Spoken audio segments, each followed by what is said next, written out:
Soal nomor 2, tujuan dari kebijakan makroekonomi adalah sebagai berikut kecuali. Nah, ini sama persis sebenarnya dengan bagaimana kalau kalian waktu belajar di ekonomi mikro, saya masih ingat buku yang digunakan khusus video pembelajaran saya adalah didominasi oleh Kesenver ya. Meskipun memang ada beberapa bagian yang dilengkapi dari Menkyu.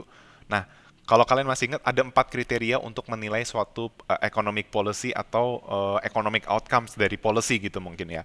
Itu ada 4, yaitu pertumbuhan, stabilitas, keadilan, equity. Nah itu juga bisa disamakan kayak kesetaraan atau equality. Nah memang kalau kesetaraan, maksudnya kalau ketidaksetaraan itu memang bisa diartikan kesenjangan ya.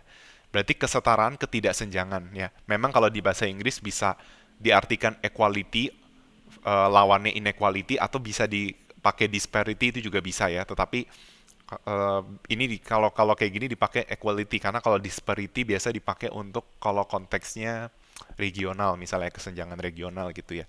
Tapi ya itu masalah bahasa aja. Tapi kalau kalau di seingat saya equity ya, yang keadilan, equality yang kesetaraan, tapi sebenarnya sama aja. Nah, yang terakhir adalah efisiensi. Nah, sebenarnya ada 4 kriteria, itu juga sama sebenarnya kalau ditanya apa tujuan dari kebijakan ekonomi makro. Ya, termasuk sebenarnya tujuan dari kebijakan ekonomi mikro juga sama, yaitu pertumbuhan, stabilitas, kesetaraan, dan efisiensi. Nah, mengapa produksi bukanlah tujuan dari kebijakan ekonomi makro?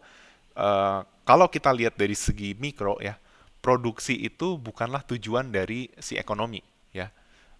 Misalnya kalau ketika kalian belajar mikro ya, mikro itu kan ada 3 cakupan ya, perilaku konsumen, mempelajari perilaku konsumen, mempelajari perilaku produsen, dan pasar.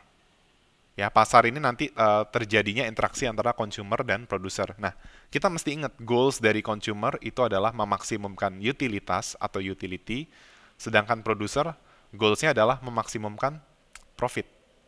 Oke? Okay? Maka ketika dia memproduksi itu bukan tujuan dari usaha. Meskipun kalau memang dalam kehidupan nyata ada loh orang yang misalnya berjualan dia nggak cari profit. Dia memang kepuasan dia adalah dari memproduksi barang sebanyak-banyaknya. Ada aja misalnya contohnya apa? Mungkin dia seniman gitu ya. Dia memang berorientasi pada produk. Ya syukur-syukur kalau produknya laku dijual dengan harga tinggi dapat profit, tapi dia lebih puas, entah kenapa dia lebih puas dari banyaknya produksi yang dihasilkan. Tetapi kan itu bukan generalisasi ya. Umumnya kalau produsen itu dia memaksimumkan profit gitu ya.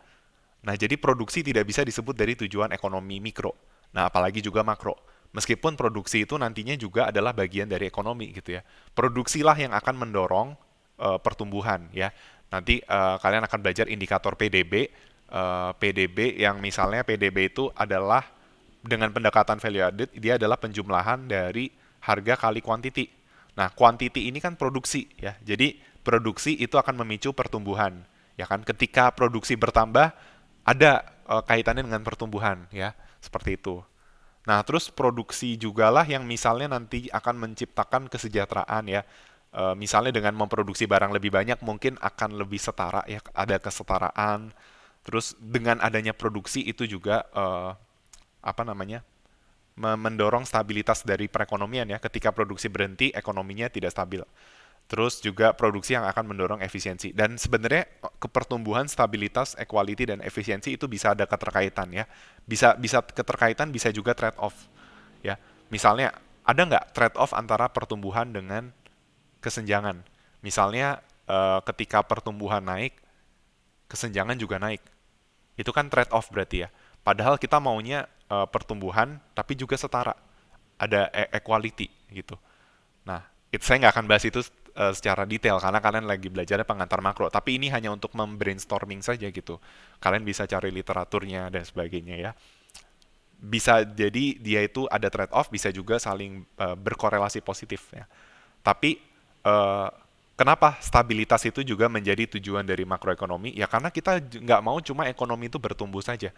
Kalau ekonomi hanya bertumbuh, tetapi misalnya suatu negara pertumbuhannya misalnya di 1 tahun 10%, wah itu tinggi banget.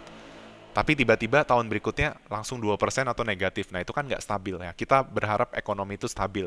Bahkan nanti kalau kalian belajar makroekonomi lebih lanjut, kita akan belajar eh, bagaimana perekonomian itu akan mencapai steady state atau equilibrium ya. Kita mengharapkan kondisi yang stabil. ya. Tapi juga harus bertumbuh gitu ya. Jangan jangan sampai stabil tapi turun terus atau nol gitu ya.